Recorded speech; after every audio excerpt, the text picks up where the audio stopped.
We want to create the best project, the best experience for people.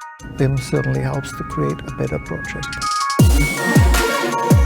The Optus Stadium project was 149 Revit files, 21 gigabyte of data. Using BIM on a project of that scale helps tremendously. Eco 360 is a very small project, but it contains more than 50 elements that makes this house very unique. Working with BIM and doing simulations and the optimization made me sure that we are on the right direction right from the start.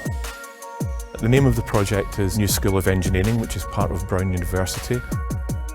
BIM allows us to share data seamlessly and allows our trade partners and our design engineers to work together, make changes and coordinate all in the one environment. Baptist MD Anderson is an exciting project. It's a complex 9-story cancer treatment facility. Building information modeling is key to this project. It's the complete workflow from the very beginning of a project through prefabrication, all the way through to the information delivering to the job site. When you see this building, the design and all the elements, they were very specifically chosen, and it's a project that is intended to be a beacon of hope. We have a 100% success rate on all of our units that we're delivering to the job site. And the only way that we're able to have that success rate is by having the information delivered by Autodesk and BIM. Wisdom 101 is one of the key projects. Hopefully this project will help Thai construction to move from 2D to 3D.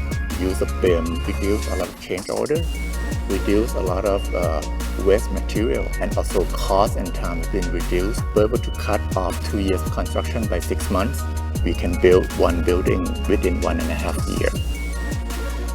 ESADX is interesting because of its size. It's a new train station underneath Grand Central Station. Its tunnels leading all the way to Queens, connecting to Long Island City. It was designed with 2D, very traditional tools. We have converted into the 21st century. We're finding it would be beneficial to digitize the whole city. I don't think it's a question of if you should use BIM or even what value does it bring. To me, that's not even a question anymore. Why are we not using it on all projects?